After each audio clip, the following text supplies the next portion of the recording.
Welcome to Storm Tracker, your eye on the storm of your Carolina Hurricanes, and your home for the best insight and analysis to keep you totally informed on what's happening with the Canes. Whether it's the latest news on the ice or off the ice, we've got you covered. Now let's begin. Here's your host, Tom Ray.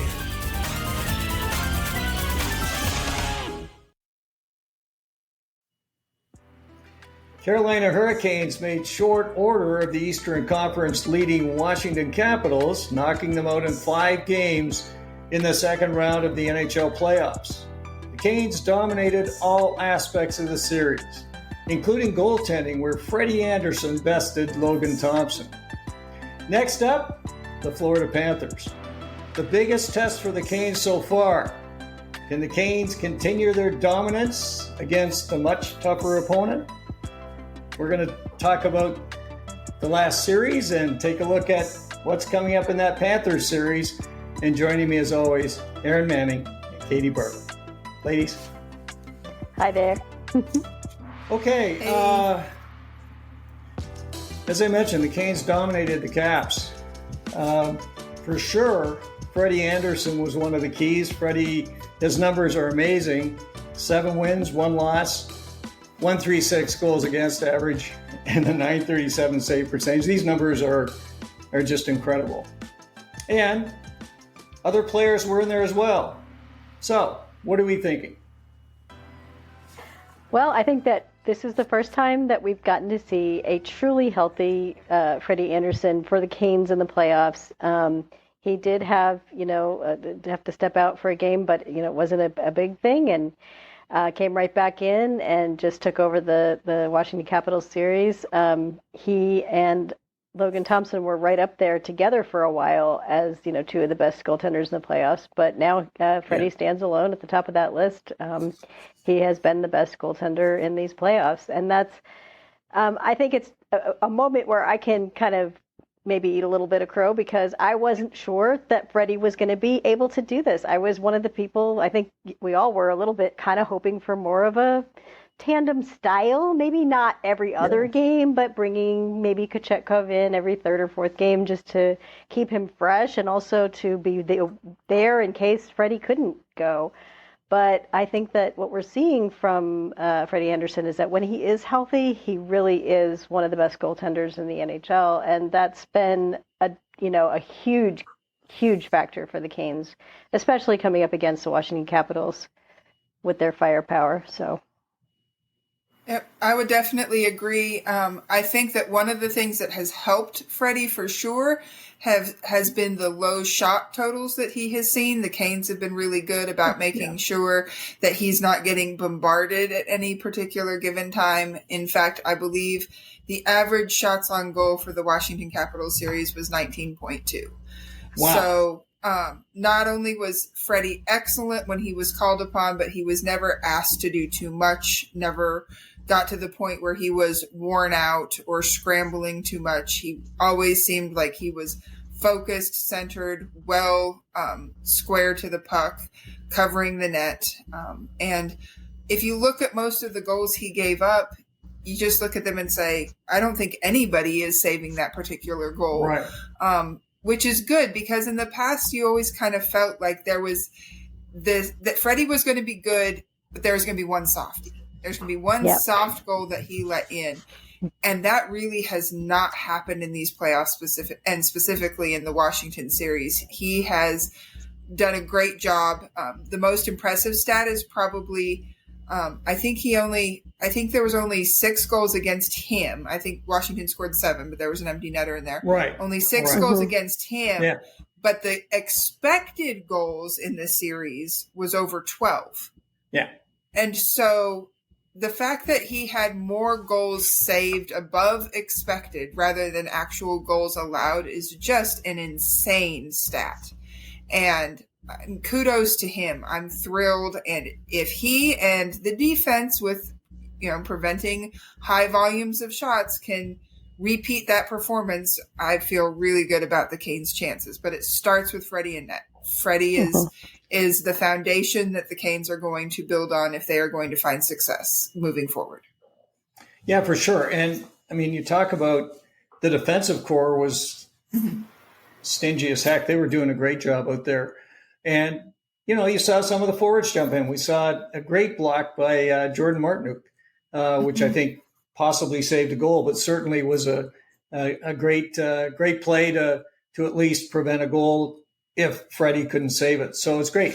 Outstanding performance by Fred. He looks well rested. He's a happy camper right now, of course, with that re-upping and the new contract for next year.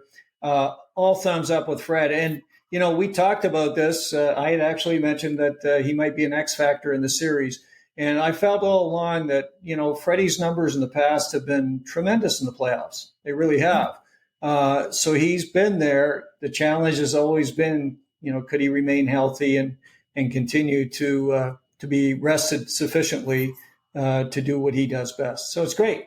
One thing that we saw, and we heard a lot about this in the broadcast, was the shot numbers that the Canes were getting, shot attempts. Washington in particular blocked a lot of shots from their D-core, but the shot attempt numbers were just insane. I remember the first game, they were just off the charts. Again, the Canes using that full pressure play, that, get in your face, get in the ozone and press hard, and it seemed to go well for the Canes. Thoughts about that? I think that it's part of the Canes' DNA. The idea is to control the puck, to keep possession of the puck. If you have the puck, they don't have the puck. And if they don't have the puck, they can't score. And then the idea is to just constantly be cycling, throw pucks on net. I know it drives all of us crazy. We have talked about it in the past, where the shots often taken are low danger chances, low percentage chances of scoring. It's been very maddening, that's for sure. But in the first two series, it's been effective. They have been able to fool Thompson a few times. I think that was the one difference. You go back to, Freddie not giving up the soft goals. There were some soft goals given up by Thompson. And a lot of that had to do with the fact that the Canes were just relentless in getting pucks on net and giving themselves every chance, whether it was low percentage or high percentage, of trying to score. And it ended up working for them, particularly in game 5. If it works, don't fix it. Don't mess with it. Keep going. I do think that they're going to have to do more, or perhaps a little bit better balance of quality versus quantity moving forward. But the blueprint is there, and don't change the blueprint.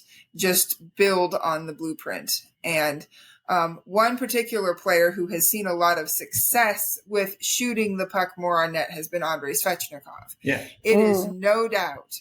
There's no doubt in my mind that the reason that he is leading the Canes in goals and is second only to Rantanen, who has played more games than Svech has, there's no doubt in my mind it's because he is shooting the puck more. Instead of trying to be fancy, instead of trying to look for that extra pass, instead of trying to pull a nifty move, he is just putting the puck on net. He's shooting if he has a chance. And that poor guy would be in so much, have even more goals if he didn't have this awful relationship with the crossbar and the posts. I think he has as many crossbars and posts as he does actual goals. So, exactly. Yeah. But you have to think that if he keeps shooting and he keeps building that confidence and keeps believing in himself in that shot, that the number of posts and crossbars is going to start going down and the number of goals is going to keep going up. So hopefully a few of the other Canes can take a page out of Svech's book and see how well it's worked for him, particularly on his line. It would be good to see Aho and Jarvis starting to put puck on net a little bit more and not just playing around with the passes. But if we can get some more of those types of players, then let's ride Svech's coattails and hopefully get some more offensive production moving forward. Yeah, I mean, Svech sits right behind Mikko Rantanen for a number of goals right now. He's got 8, of course. And we talk about the shot volume thing. A lot of folks call the Canes boring, and of course, Ryan Rod Brind'Amour basically said, "Hey, that's how you score goals. You shoot, right?" And probably the biggest testament to that would be the goal that Svech scored the other night from way in the right side. It had no right to go in. Frankly, it should have been saved easily. And the Canes that pretty well sealed the deal on the whole series. So yeah. The biggest concern I have, of course, with all of this is the effort that's required to do this. It's a tremendous amount of work the Canes have to do to get the puck out of their zone, get it up, and take the shots. It's it's a lot, and I think that's one of the things we're going to have to be watching is to see how they can hang up and continue to go. But some other interesting stories in this round, of course, we did see Alexander Nikishin. So. A lot of excitement there. We had talked a little bit about this last week, thinking that he was, probably going to show up in the series somewhere. And as it turned out, it was right away because of the situation with Jalen Chatfield. Nikishin, he played 10 and a half minutes, sheltered minutes for sure, but showed some things. What did we think about Alexander in his debut? Aaron? Well, I liked the fact that, one of the shots he took on goal registered at just over 92 miles an hour. I mean, this is his first game in the NHL. We are going to love that shot. We're going to love it a lot, and we're especially going to love it when he's been able to play in the system a little bit, and they can start, doing some things, setting up some screens, getting that net front, which is, we were talking about, just to carry on with the shot volume thing for a second. The Canes have always been a great shot volume team. What's working for them now, I think, a lot in the Washington series was the net front presence was much better than it has been in the regular season. And if they can keep that going, especially with a player like Nikishin maybe coming into the lineup here and there, that's exactly what you need because his shot alone can pretty much, beat some goalies. But when you're talking about the playoffs, you want to have some people, some traffic in front. And they've done a good job of that. They really have. So I loved seeing that shot. I loved seeing the enthusiasm. I think we all loved seeing, I don't know how many of you follow Caniac Brainiac on X, but he was at the game and he took a clip from Nikishin's first shift. He had the video of it that he shared online. And there was a great moment when Nikishin stole Alexander Ovechkin's stick and then did the innocent who me with the palms up. That was a terrific moment. And what a great moment for a kid from Russia to get to do that to his hero, in his very first shift in the game. So it was a lot of fun to see him. I see the potential. I think there's some time. There's going to be some polishing needed as he fits into the system. But there's no question about the talent or the impact he's going to have going forward. What do you think, Katie? Oh, I absolutely agree. And it's been fun seeing some of the non-Canes-centric media outlets starting to talk about him and his potential and what he can mean. There was one article that I shared on X where they're talking about he's a bit of a throwback, but the type of throwback that works in the modern NHL because he likes to skate backwards, that he really prefers to defend skating backwards and that's a real skill. And that he still has positioning to where he can step up into people and he, throws the body and has the big slap shot and that sort of thing. So it's going to be really fun to see how he adapts that. There's going to be some work. The Canes already have a bad habit of shooting into other defenders' ankles. So hopefully he doesn't go along with them and learn from them and slap shot into people's ankles. I don't think the defenders want him to slap shot into their ankles either. So that would probably be of benefit for both us and them. But yeah, he has lots of potential. Ultimately, we want Chatty back. Chatfield right now is a better defender than Nikishin. Yes. But it's hard to stay in the here and now because it's easy to salivate over the future and the potential of what this young man is going to mean to the Canes for many, many years.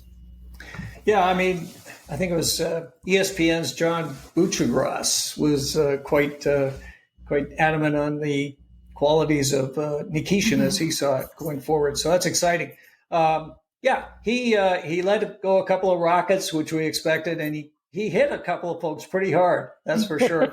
And Tom just ran into him and bounced off. Like, he didn't do anything.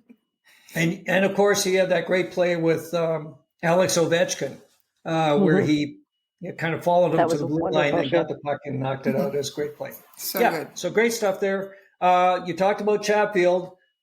Wondering what the situation is with Chatfield and what that might mean to the Canes. Katie, what are you thinking there?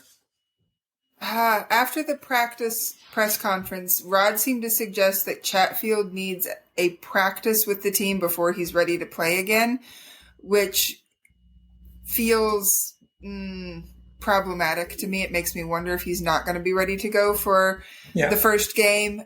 With that particular comment, we'll be keeping a close eye on morning skate, whoever participates in that, and see what that looks like. But it is what it is, and the Canes are just going to have to work with who they have. And if Chatfield's not available, it's next man up and moving forward. So, but we definitely we need Chatty back as soon as he is able to go and compete at the level that he can compete, because he is an essential part of our group defense. Yeah, for sure. And one of the areas that I think there was a concern the other night was on the penalty kill. So when a defenseman went out, it put tremendous pressure on the other three kind of solid D guys, because they don't normally use Gostisbehere there, and they weren't going to use Nikishin. So, missing Chatty in that situation is a tough one. So for sure. That's okay. Just let Slavin play the full 2 minutes like he did before. We know he can do it. That's no big deal. He's got this. He's got this. Yeah. Well, and they did have Morrow was up with Gostisbehere today at the practice. So some people are already, trying to spin that narrative of, we can't put Morrow in when we have Nikishin. But realistically, the biggest drawback for Nikishin right now is simply the language skills. Yeah. It's very hard when you don't speak the language of all your players around you to communicate and make those, last second adjustments. So he did fine for the time that he was in. He did great. But if they're not going to be able to pair him with Orlov, which they really aren't, then, for a game at home, it's easier to shelter a Ghost Morrow pairing with third pair minutes and keep them, do what you need to do with the other two pairs than it would be maybe to rotate Nikishin in and out with other defensemen. So we'll see. It'll be interesting to see how they decide to go with that. But there's always a possibility if Chatfield's at morning skate that he could go. So we'll see what happens. And you know that if he can, he will, for sure. He's tough as nails, as they say. So we'll see what he can do. I think it's probably going to be Scott Morrow if Chatty doesn't go. And that's okay. He's played alongside Gostisbehere before. So it's not like, hey, we got two new guys out there, as they did with trying to work Ghost with Nikishin. So it's good. Now, talking about Jaccob Slavin and the work that he had to do, kind of working on the PK, extra time, and so too did Sean Walker. That combination, to me, when they were together, were really something to watch. And they are going to be critical for the Canes going forward. Katie, your thoughts on Slavin and Walker? I have made no secret here or on X that I love each of them as their own defenseman, but I am really in love with the two of them as a pair. In the Washington series, I believe they logged about 20 minutes of ice time together. Overall, combination penalty kill and 5-on-5. 5-on-5, when they were on the ice, the Canes absolutely dominated puck possession time and outscored, not just dominated possession time, outchanced, high danger chance, and outscored Washington. I believe it was 3-0 for goals when Walker and Slavin were on the ice together. I mean, just really good, really dominant. And it's been interesting to see how Rod has used them on 5-on-5, because certain times it's to give Burns a break, or it's a particular type of face-off against a different line, and he wants to give, I think, Walker more opportunity to activate and get into the play, and we saw the success with that. There was that one goal in particular from Walker that was absolutely beautiful when Slavin was out there, where he cut in and shot and Rosovic was driving the net. It was fantastic. And I think Rod knows that Walker has that in the tank, but can't activate that way when he's out there with Ghost, because Ghost is the offensive minded one when that pairs together. But when Walker's with Slavin, then Walker can be the offensive minded one. The other thing that was interesting to me is when you look at the penalty kill time that they spent together, shots on goal were 3 and 3 for when they were out there. So even when they were on the penalty kill, it was a draw as far as shots on goal and opportunities to score, and the score was 0-0. So, I mean, they did well on the defensive end, but they also did well enough that they were able to get the puck moving forward and help keep the pressure on the other team, despite the fact that the Canes were the ones on the penalty kill. So it's been great, and I think it's a wonderful weapon for Rod to have in his tool belt, and I can't wait to see how he deploys them against the Panthers, because that could end up being really key moments in the game where it could help tip things in the Canes' favor. Yeah, for sure. And, Sean Walker has taken his game to another level for sure. Yeah. And Rod Brind'Amour has commented on that. And, watching the play, he seems to be involved so frequently in what's going on when he's on the ice. Mm-hmm. And he does it effortlessly. And kind of like Jalen Chatfield, he's incredibly fast. And this is something that allows him to get back and to make some exciting defensive plays as well. Those guys, they're anchors for the long term. Of course, we've got Slavin for many years. And we also have, of course, Sean Walker. He's lined up for the next 4 years as well. So nicely done. I think there's a bit of a byproduct here with Walker really being able to jump in and do some of that heavy lifting. And I think that's really helped Brent Burns. Aaron, your thoughts on Brent? I think that Burns had a great series, much better than his series against the New Jersey Devils. I think, he was much more stable in his own end. He was not making the defensive zone turnovers that we saw against New Jersey, and that really have been a feature all year, frankly. He's been more solid in that series than I think I've seen him play in a long time now. Yeah. I know that some people said that the Capitals' slower playing pace and style was probably a factor in that he was not having to play at that extremely high up-tempo pace that the Devils were setting, and the Canes can certainly match that pace as a group, as a team. They're not a slow team, but, for Burns, that's getting to be a little bit more challenging to have to log those kind of miles and those relays back and forth. But I also think that the time he spent with, because Slavin was playing with Walker, there were some interesting shifts where Burns was playing with the Shane Gostisbehere, and that was also helpful, and that could be something that we could see being upcoming in the next series too, because the third pairing isn't necessarily going up against the top lines. They're going to get more chances, and there were a couple of times when I really thought, that Burns was taking a little more time with his shot. He was taking a little more time to try to get it into, a rebound area or something like that. He wasn't just flinging it on the net from the point like we've seen him do. And that may be because not being against those top lines gave him a little bit more time to sort of set where he wanted to go with it. So all of that is to the good, that makes it makes Burns more effective. And, we already talked about what it makes Slavin and Walker look like. So I hope that we will see that mix and match. I hope that it will be Slavin and Burns when it needs to be, and Slavin and Walker when it needs to be, and and that both of them will really benefit. Yeah, for sure. And I think in general, and we've covered quite a bit of ground here on the defensive core. I think they've just been rock solid. Dmitry Orlov, of course, he's been doing yeoman service too. So I think the D core is one of the real assets. And as we get into talking about the preview and this upcoming series with the Panthers, that is an area they're very strong, as you know.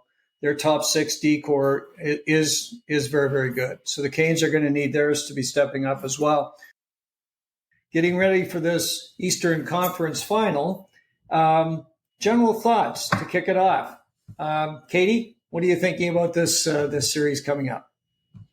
I think this series is going to be a real test of the Canes' identity and the way that they play and their work ethic, their stamina, because the first two rounds you had teams that were more offensively driven, high flying, and the Canes were very well structured to shut them down, frustrate them, get in their heads, and prevent them from doing what they wanted to do with the puck and with the game. This series is going to be much more like looking in the mirror. Florida plays a very similar style game to the Canes, and you can argue on different aspects of their game who edges out whom, but that's the key right there is they edge each other out in certain areas. So I'm sure we'll get into some of these, but you get into something like the penalty kill. They both have excellent penalty kills, but you give the edge to the Canes. When it comes to depth scoring, they both can get contributions up and down the lineup, but you're probably going to give the edge to the Panthers. But the difference is that when you give the edge to one or the other, sometimes little changes in the game, a little extra effort, a little extra puck luck even can swing that edge in favor from one team to the other. And so it's all going to be about finding those opportunities to exploit the edge that you have in order to benefit your team and to give your team an advantage, hopefully on the scoreboard, but definitely in the flow of play throughout each game and then overall through the series. You had some interesting information, I thought, to peel this back a little bit. Your 5-on-5 charts were interesting, and also the finishing charts. Can you share that with us? If you go to Hockey Viz and you look at the Carolina Hurricanes 5v5 shot chart, you'll see a lot of red, which means they are generating lots of shots, and not just lots of shots from one or two areas, lots of shots from all over the offensive zone, which just makes sense with the way that they play. Shots on goal, go in, create screens, get rebounds, look for opportunities, collect the puck, and cycle it right back again. So from the blue line on in, they created lots of shots on goal. If you looked at what Washington did, not so much. But you bring up Florida's chart, and it looks just as red as the Canes does. They produce a ton of shots from all over the offensive zone, and the Canes are going to have to be ready for that. They're going to have to be ready to suppress, and Florida produced a lot of shots too. So again, it's that edge that I was talking about. What's the edge going to lean towards? Is the edge going to lean towards the Canes' ability to suppress shot volume, or is it going to lean towards the Panthers' ability to create shot volume?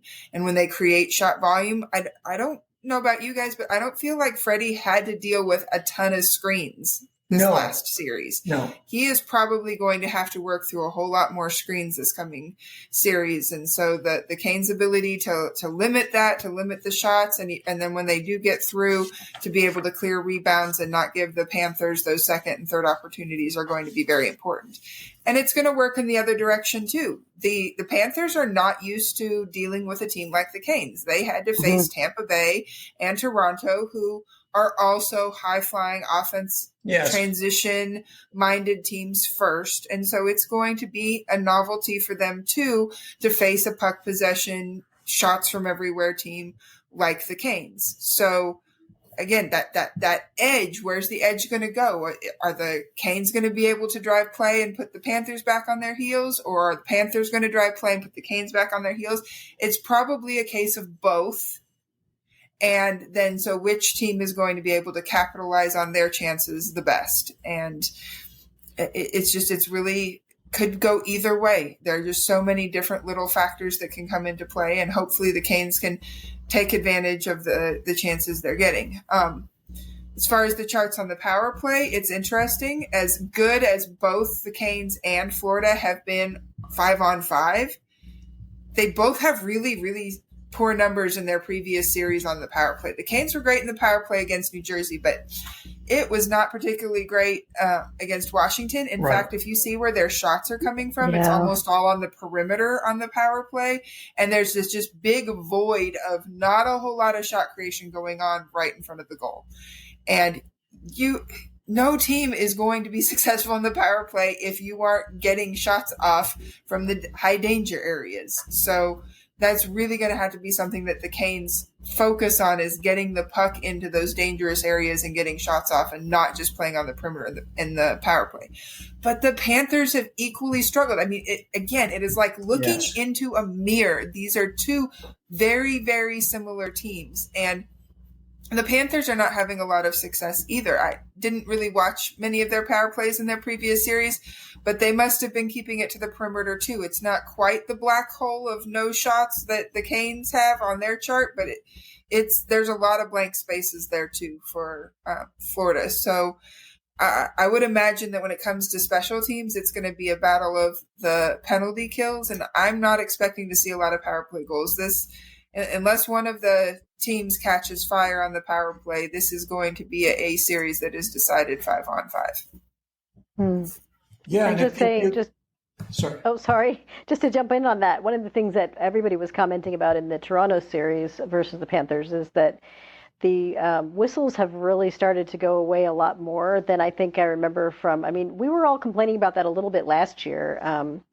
I think there was a strange sense that the whole whistles in the pocket thing just wasn't happening even through 2 or 3 rounds last year. It seemed like a lot of silly penalties were being called that you wouldn't normally see in the Stanley Cup playoffs. And I think that the league must have, said something or done something, because even, with the Canes versus the Capitals, and then watching some of the games of Toronto versus the Panthers, there were a lot of things that were being let go that were just not being called at all. And unfortunately, because the Panthers are one of the most heavily penalized teams in the regular season, that's only going to benefit them to not have to play, down as often. So that's not going to be. But the way the Canes power play has been, it may not end up hurting us either. So like Katie said, really evenly matched there. Well, I was just going to mention that, an interesting thing with the stats for the Panthers in the playoffs, their big scorers have not really been getting it done to the extent we'd expect. Like, as an example, you look at the power play in the past, Sam Reinhart would get in the bumper spot, and he scored almost every game, it seemed like. It was incredible, right? Mm-hmm. And he scored last night, but he's only got 4 goals in the playoffs. And again, the same thing with Matthew Tkachuk and Alexander Barkov. So they've been getting, a lot of their offensive help has been distributed. They've been doing it to a large extent like the Canes do, by committee. And as you're saying too, Katie, and what you were explaining, these two teams are very similar in the way they play. And so they had talked about, I think, 17 players had scored in the playoffs. One thing I did Hurricanes have 14. Yeah. One thing I did want to bring up is when it comes to finishing, we're used to the Canes having more expected goals than actual goals scored, which is they've been consistent with that. The Panthers, on the other hand, they have more goals scored than expected goals, and they have been creating. They have been scoring sometimes when you're not expecting them to score. Yeah. That could be the goaltending that the Panthers have been facing, that the goaltending has not been as strong. As we mentioned at the beginning, the Canes have Freddie, who's number 1, but they defeated Thompson and Markstrom, who were either 2-3 or 2-4, depending on which stat you're looking at. So one place you could give the edge to the Canes is that Florida probably is not going to enjoy the level of finishing in this series that they enjoyed in their previous 2 series, whereas the Canes should be able to maintain or improve on their level of finishing, because if the goaltending stays more or less similar to the way it worked out the first couple of series, they should not have quite as difficult an egg to crack. We all have to take that with a huge grain of salt, because we've had our challenges with Bobrovsky in the past, but sure he has been good this playoffs, but he has not been elite in these playoffs. So if he remains good, the Canes have a good chance of outscoring the Panthers, because I don't think that the Panthers are going to find the same level of success against the Canes defense and goaltending that they found against the Tampa Bay Lightning defense and goaltending, and definitely not the same level of success that they found against the Toronto Maple Leafs defense and goaltending. Oh, for sure. I mean, yeah, the Leaf defense, they don't have Jaccob. So I think I'll leave it at that. Yeah, so we're talking about the keys of this series, and you hit one of the keys I thought we really wanted to touch on, and that's going to be Freddie against Sergei Bobrovsky.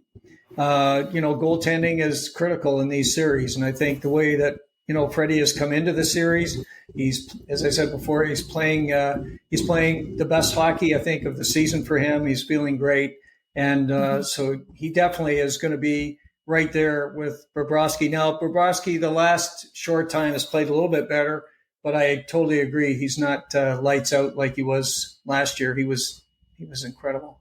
But look at some of the other areas of the Canes. The defense core. How are we going to stack up against their D core?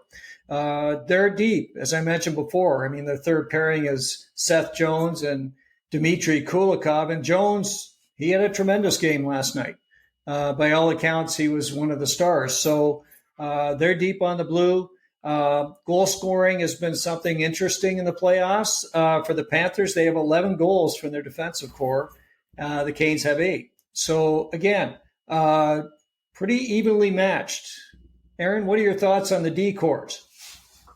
Well, I think you hit on it right there. It's going to be really critical for the Canes to have the D continue to contribute to the scoring. And we talked a little bit, I think, in our last podcast about how that wasn't really going on during the regular season. So what they're doing now is definitely working. It's definitely what they need to be doing. As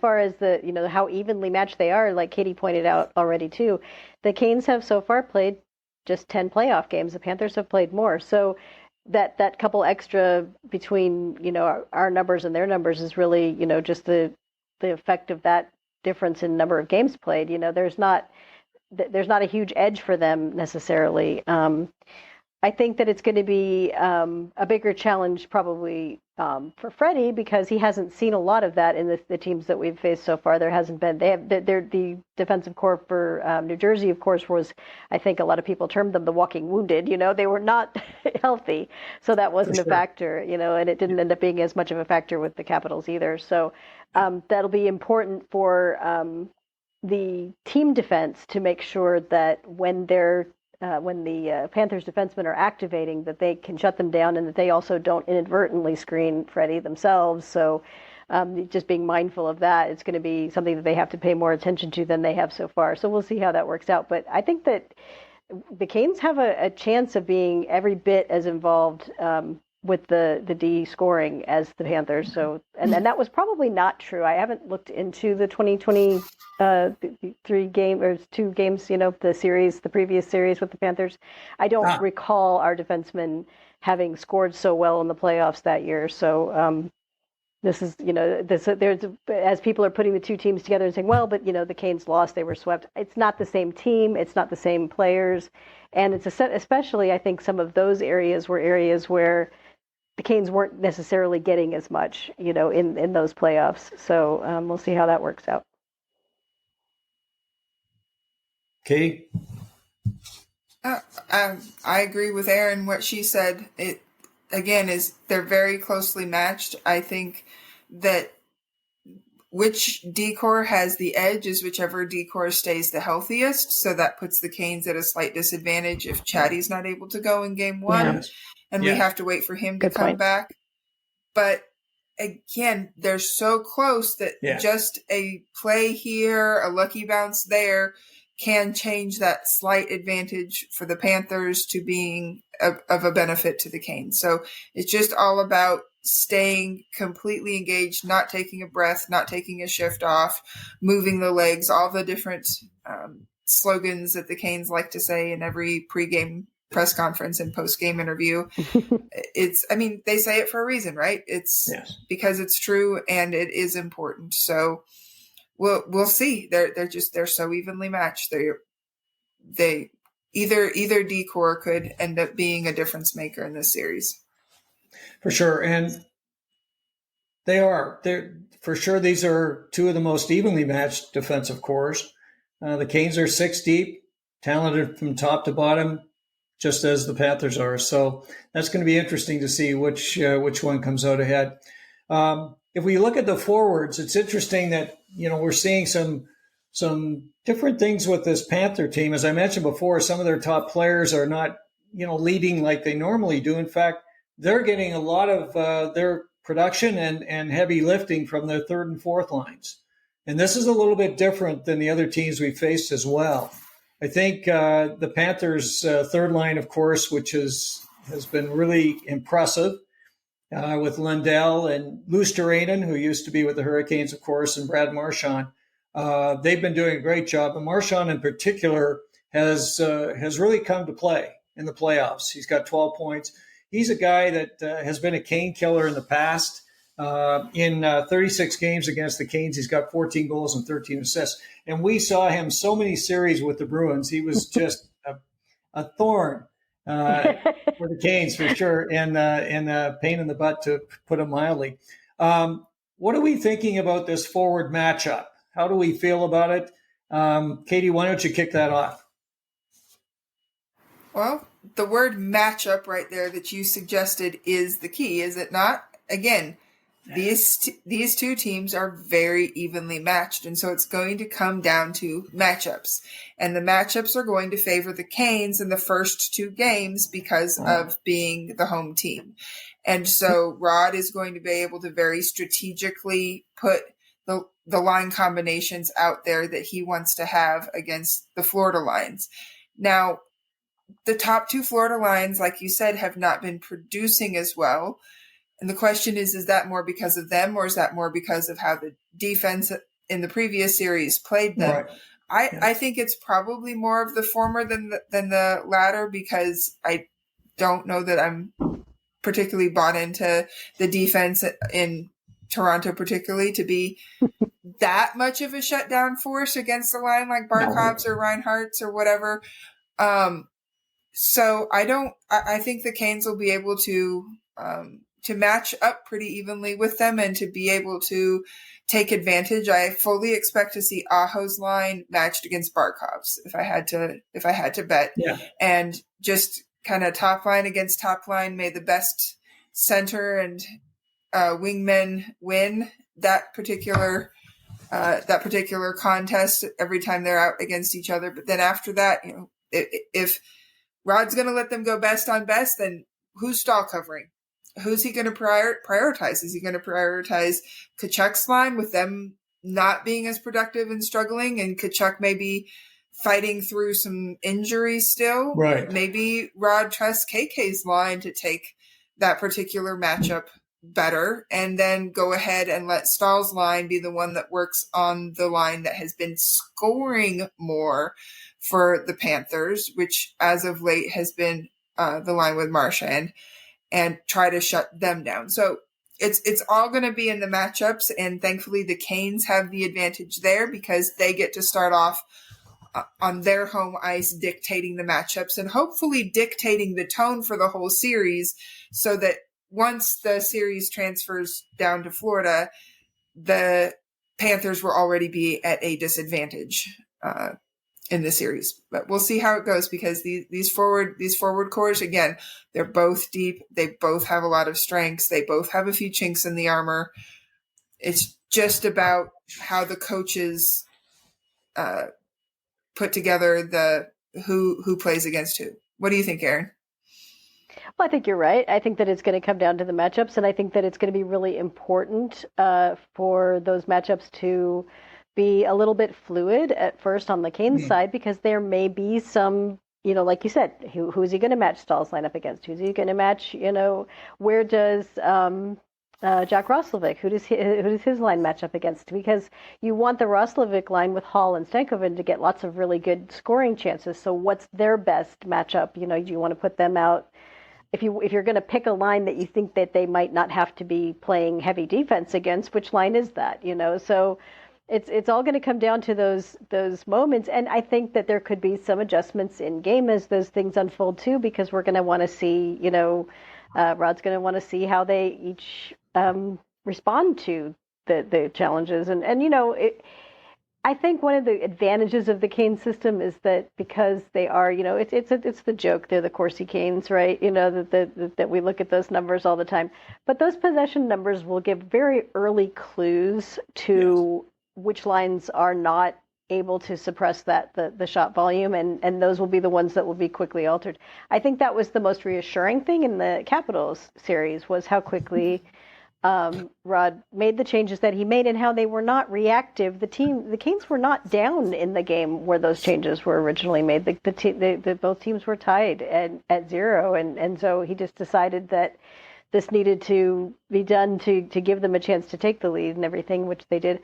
So it's just, having seen that from him in the first in the Capitals series, I think that I'm trusting that those changes are going to be made on the fly when they need to be made. So, like you said, it's going to come down to the little things. And one of the little things has always been Maurice versus Rod Brind'Amour when it comes to coaching, because Maurice is very quick to alter things and to change things up and, to get into a little bit of shenanigans himself with his players and encouraging some of that. So we don't need to talk about that probably, but it is a factor of their games and how they play. So I'm just going to, when I look at the Canes, though, I don't see any place in their lineup right now where I'm afraid for any of these lines to match up against any of the other lines. I don't think that there's a weak line on the Hurricanes. So we'll see how that goes. Well, I think you hit something which is definitely going to be critical in this series, which is the coaching matchup. And I know we talked a lot about that last series. Katie, you were looking at that as an X factor for the Hurricanes. Rod Brind'Amour up against Spencer Carberry. And Rod did win that series on a coaching side. I think he did a number of great decisions. I think we all agree that he won the battle on the coaching side. And now he's up against a guy that really has his act together in Paul Maurice, for sure. He's taken this team to the Cup before. He really knows what he's up to back there. So this is going to be a great challenge again for Rod. Last time, it didn't come out quite the way he would like. So maybe this time he's smarter. He's learned some lessons too. And I think that's the other side. We talked a lot about the players who have learned, through these series before. It's been a tough learning experience. They've come close a number of times. Now, they're going to put that to work. And I think the same thing with Rod. I think he's learned several lessons through these playoff runs, and I think he's ready to take the team to the next level as well. So that's going to be fun to watch. And as you say, sometimes Paul Maurice can be a lot of fun. Some of the things he'll do, and we'll see how he handles some of his key players on the Panthers side.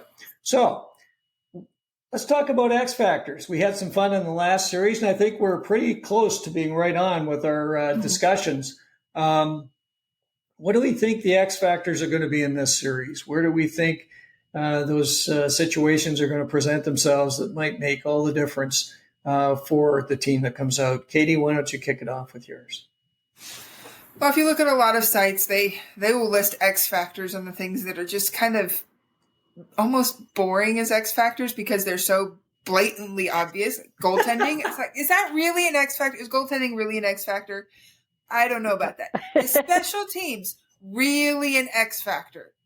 I think it's just kind of given those are important.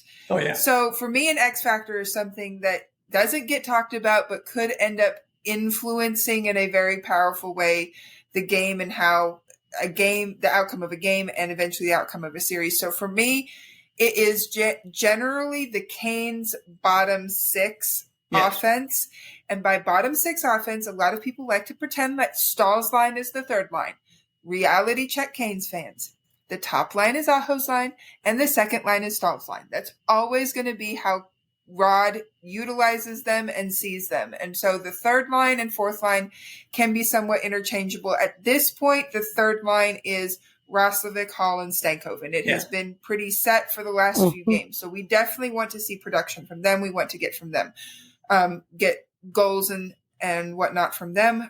Stankoven scored in game 1 of the New Jersey series, and he scored in game 1 of the Capitals series. So hopefully he continue to be Mr. Game 1 in this series and help provide some depth scoring. But the real X factor for me is going to be that fourth line, because if you have those top 3 lines just really set in stone, then does the fourth line make sense? Is the fourth line just kind of whoever's left over? Do they have chemistry together? Do they work well? Do they match up well against whoever they're out against on the ice? Are they against Florida's fourth line?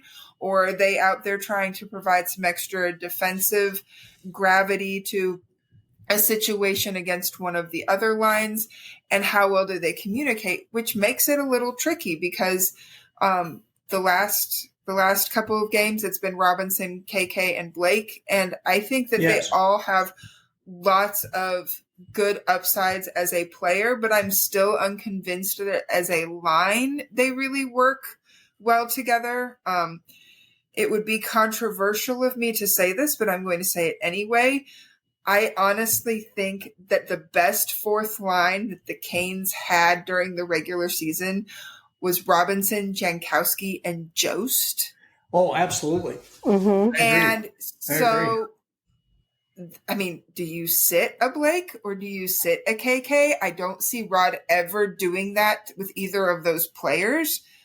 But at some point, that fourth line has to be effective. And if you're going to keep KK and Blake on that fourth line, they need to find a way to create enough chemistry that they can counteract the depth in Florida's bottom 6. And right now, I think perhaps that is the biggest chink in the Canes' armor on offense. And they need to find a way as a team, and Rod needs to find a way as a coach to help mitigate that particular issue with the synergy that seems to be lacking there, because the other 3 lines have been really good and shown a lot of promise. We need that fourth line to just get on board with the rest of them, whatever that configuration ends up being in this series in the end. Because I don't know that it's going to stay KK, Blake, and Robinson. Somebody's going to move up or somebody's going to move down, but they need to find a line combo that really works and is really effective.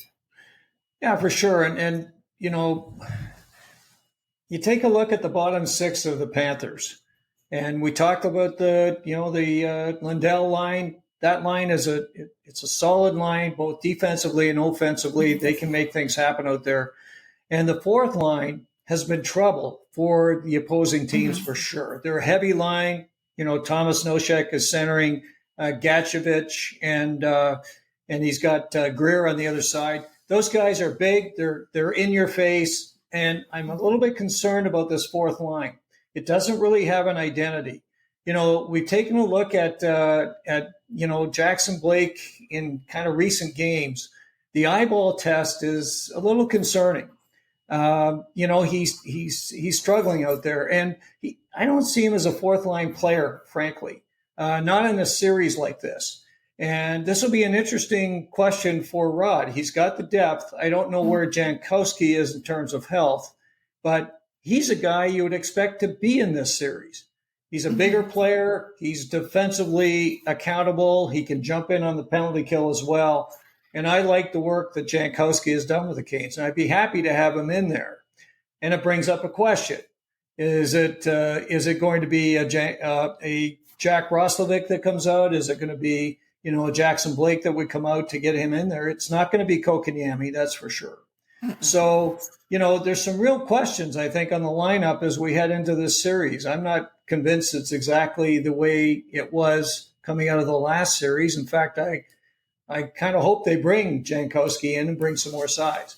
But I'm with you. I think the third and fourth lines are going to be critical in this series, and we'll see how it plays out. I think if I can jump in just for a second. Of course. I think that there are 2 possibilities. One is that you guys are going to be right about this, and that they are going to have to do something different with Jackson Blake. It would be Jackson Blake that would be the issue if there is one, because he has been struggling. He is only 21 years old. It is his first playoff series. This is a big deal for a young player. So if he can't find his game, and if he can't do the things that he can so capable of doing. Now, we forget he started out for the Canes on the third and fourth lines all the time. He was down there in the bottom six. He can play in the bottom six. It's not like that's not his game. He's not a top six or bust player. And actually, the Canes have had that kind of player in their prospect pool before. And it's an unfortunate thing because a lot of those players that are, in the AHL and they're labeled top six or bust, unfortunately, a lot of times they go on to be traded because they don't have room for them in the top six. So I think Jackson Blake is a smart player. I think that he is, certainly his dad's experience in coaching on the sides that we've heard a little bit about is going to help him to seize the opportunity. The one thing that I think that we might see from this line, if Blake can get his game going, which I think would be great for the Canes, they need everybody to get going. Yes, of course. If Jackson Blake could start being the offensive playmaker that he has been in the past, the other two players that you have on this line are the two players who were part of the Canes' best line all season, the Robinson, Kotkaniemi, Necas line. Yes. Can Jackson Blake, whose skating speed has improved dramatically, by the way, can he begin to take the role of Necas on that line and get these two guys up and in the offensive zone with some real scoring punch? That would be a real game changer, especially given, like Katie said, how all of these things are about these little differences and these little edges. What if you have a fourth line that can be a lethal scoring line? That would certainly be a difference maker and a game changer. The question is Jackson Blake capable of playing on the playmaking level of someone like Martin Necas? I'm not going to rule it out until we see. Well, for sure. And we all appreciate Jackson Blake. It's nothing to do with that. One of my concerns with Jackson Blake is he's slight. He does get pushed around a lot. And, the third and fourth lines, particularly the fourth line of the Panthers, that's what they do.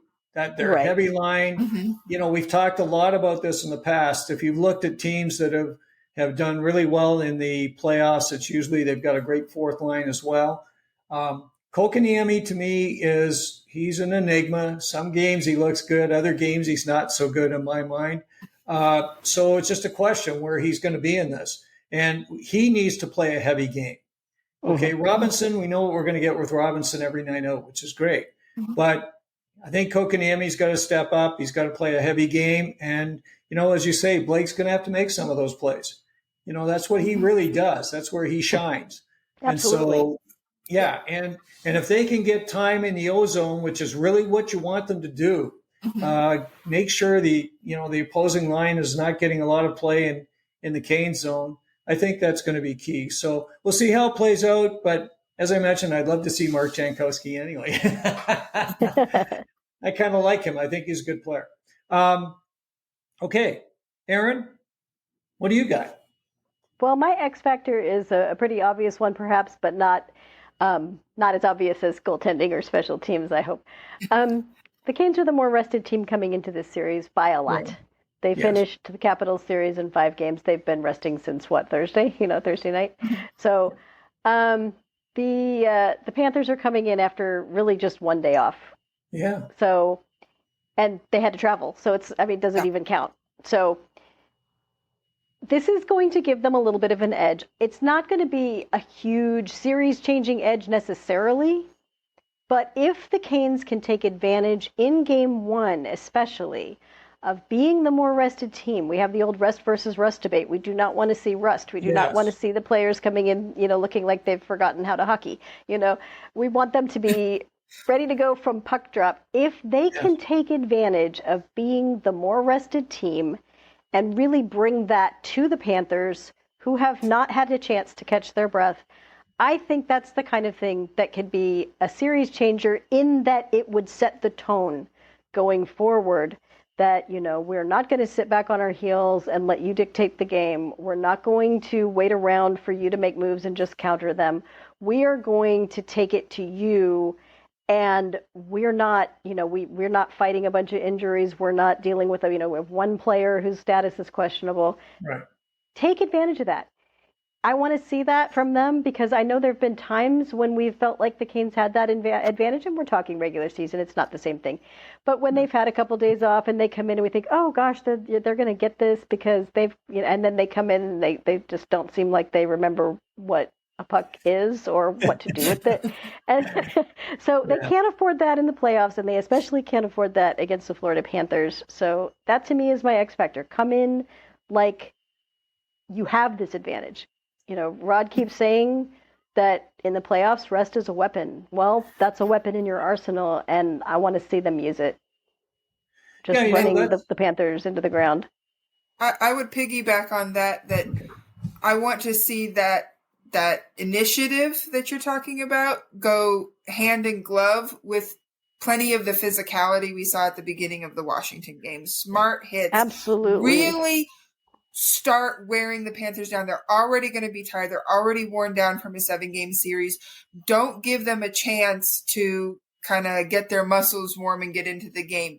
Start hitting them literally and figuratively right away. We want the puck possession. We want the pressure in the zone, but we also want the physical game. We want them to be looking over their shoulders and wondering who's coming at them next and causing turnovers that way or making the other team rush their passes and creating more opportunities for the Canes. So like you said, we got to start on time. We got to bring it to them, but pair that with the physicality so that it's us in their heads and not the other way around. And Will Carrier is going to be a huge player for that. And he is one of these players when you talk about the different matchups and the teams being so close. We did not have Will Carrier the last time these two teams met in an Eastern Conference final. And he is an incredibly physical player. This is going to be the kind of player that you might look back at the end of the series and say, yeah, he was the difference maker. So I'm hoping to see that from Carrier. Well, we also didn't have Svech, and he's one of our more physical players as well. Absolutely. And you can add Eric Robinson to that list because he's a hit leader as well. And Carrier, the last couple of games we've seen him start to get a little bit more comfortable out there. He's starting to make some of those plays where he goes behind the net. That's his patented play and gets it out front. And boy, there were a couple of opportunities that the puck just, flipped past people. They weren't quite there. But, yeah, definitely that line, I think, is starting to come on. And it's great to see Stahl get a goal. So that was kind of fun. One last comment on that, too, was, you talked about the rest factor. I think this is one of the learnings for Coach Brind'Amour. He has been really deliberate about giving the players lots of rest when he can. And I think that's something that he kind of realized that, maybe in the past he wasn't doing as much of that. I think he's done a concentrated effort this time, and I think it's going to pay off. The Canes should be well rested. I mean, they got through New Jersey in 5 games. They got through the Caps in 5 games. I mean, it couldn't be any better than that. I don't think you couldn't expect it. So now on my side, I talked a little bit about the Panthers' top guys. They're okay. They're not kind of shining like they usually do. We've got the same situation with Sebastian Aho. And he's a guy that I bring up as my X factor. He's playing okay. Definitely, he's doing a good job in the faceoff dot. He's got a 54% faceoff win percentage in the playoffs. He's playing almost 21 minutes a game. So he's the top forward in ice time on the Canes. He's the big dog for the Hurricanes. But, last series, he only had 8 shots. I mean, he's not, again, he's doing some good work, but you just don't see him being the Sebastian Aho that we have seen in the past. I mean, we've seen him dominate in series, and I think he's got another level to go. I think he can take it up a notch, and if he could, and he could help, kind of the top guys of the Canes outshine their top guys. And we talked a little bit about Seth Jarvis. He certainly is, he's done some good work, but he can do more too. And Svech has been carrying that line to a large extent. So I think certainly Aho is the guy that I'm looking forward to taking his game up a notch here and really making a difference. And if he gets flying like he can, boy, he is really something. So let's hope that Sebastian can find that magic. A quick second on the odds situation for this series. It's kind of nice, I'm going to say this, that the Canes aren't at the top of the list. So the odds makers basically are picking the Panthers. And if you look at the odds makers for the Cup, and the Canes were near the top or at the top for a long time, they're now on the bottom of the remaining teams. So, so this is good. I like it. I like to be, a little bit down the list, and we can quietly go about our business instead of people thinking, yeah, you should be winning the Cup. We can just go about and win it and take our Cup and have some fun with it. So yeah, interesting situation. I'm not sure how that's changed because we came out of this past series, 5 games against the Caps. So I'm a little bit surprised that the odds makers have moved us down the list, but that's okay. If we take a look at, this series and our closing thoughts, what's on our mind? Katie? Ooh, are you looking for a prediction or? Yeah, for sure. Yeah, we always do a prediction.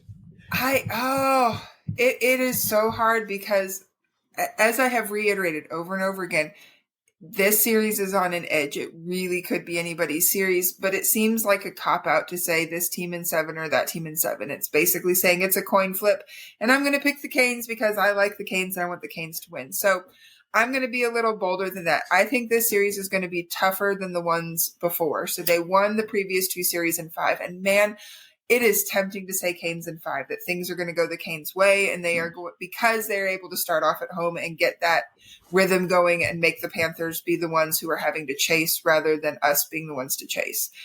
But there's always bumps in the road. There's always a few struggles. So I'm going to go ahead and say Canes in 6. Oh, okay. And what do you think? What are you expecting in the series? Just it's going to be a hard series. It's going to be tough. And are you expecting? I don't think that there's going to be many games decided by more than 2 goals. Okay. Like, the Panthers had 2 different games where they won, 6-1 against the Leafs. They did, 2 of them. I don't, unless something awful happens that I don't want to speak into existence, because of the way that the Panthers are known how to play, unless something like that happens, I just don't see any of the games getting out of hand in favor of either team. I don't see the Canes drubbing the Panthers in any particular game, and I don't see the Panthers running up the score against the Canes. So I think it's going to be very close. It's going to be very hard fought. And if Freddie continues to play the way he has and the defense continues to be as effective in limiting chances against Florida, the same way that they did with New Jersey and Washington, advantage Canes, and therefore Canes in 6. Beauty. Aaron? Well, I'm going to be boring because I'm going to agree with Katie. I've been thinking Canes in 6 all along. Wow. The reason somebody actually put this in a really succinct way that I think makes sense.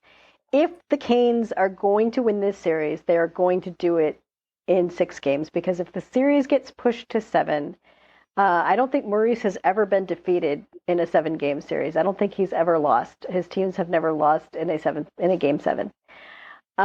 So whatever tricks they have up their sleeve for that, or however they would be pushing to get that.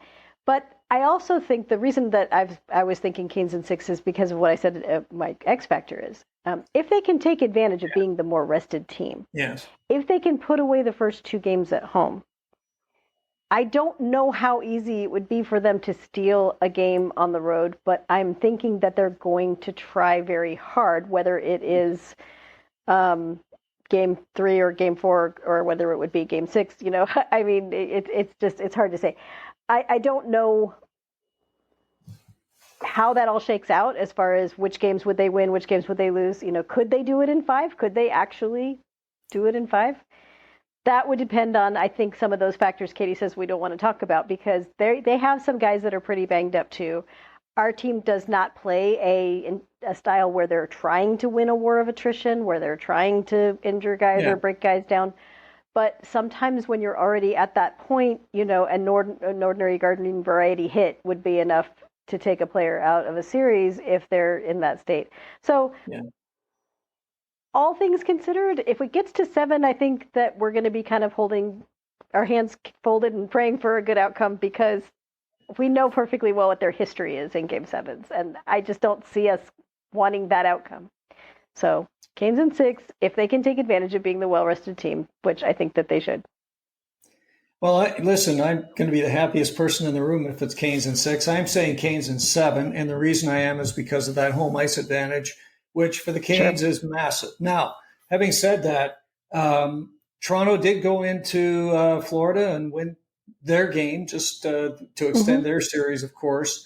And as far as Paul Maurice winning all the time is concerned, I guess it's time for him to lose one of these. So there you go. Canes in 7, I think it's going to be, I agree with everything you're saying, ladies. It's going to be a tough series. This is going to be much harder.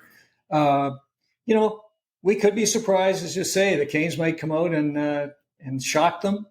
And a team on the run is something that could be a different situation too. And there's one other thing we haven't really talked a lot about.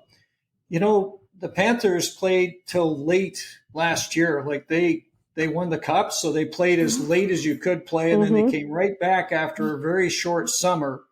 And here they are, well into the season again. This is this is tough stuff for these guys, for sure. And the Canes have an advantage. They didn't go through that, and they've got a number of players who, in fact, some who didn't even play in the playoffs last year. So they've got a bunch of folk who should be in better situation. The injury situation on the Canes is good. We don't know much about the injury situation on the Panthers, but I think the signs are good for the Canes. You start to think, could this be the year of the Canes? Well, let's see how they kick it off. I think the first 2 home games are going to be critical in this series. So kicking it off tomorrow night, and very quickly right after that, they're coming right back, for Game 2. So we're going to have some fun with this over the next 2 or 3 days as things really start to pick up. Once again, lots of excitement with the Canes. What a couple of great series so far, and that's the other thing I was thinking as we kind of wrap up here. It's been great. They've won 2 series. We're into the finals. A lot of folks at the start of the year certainly didn't expect the Canes to be there. So all good stuff. For those of you who've been listening or watching with us today, we really appreciate it. If you like this episode, please press the like button. If you have any comments or some things to say about the Canes, or you just like to reach out to us, please do that in the comment section down below. And if you want to be alerted of future episodes of Storm Tracker, please press the subscribe button and the bell, and you'll be alerted just as soon as those are available. As always, Aaron, Katie, and I thank you so much for spending time with us, and we look forward to getting together with you real soon right here on Storm Tracker.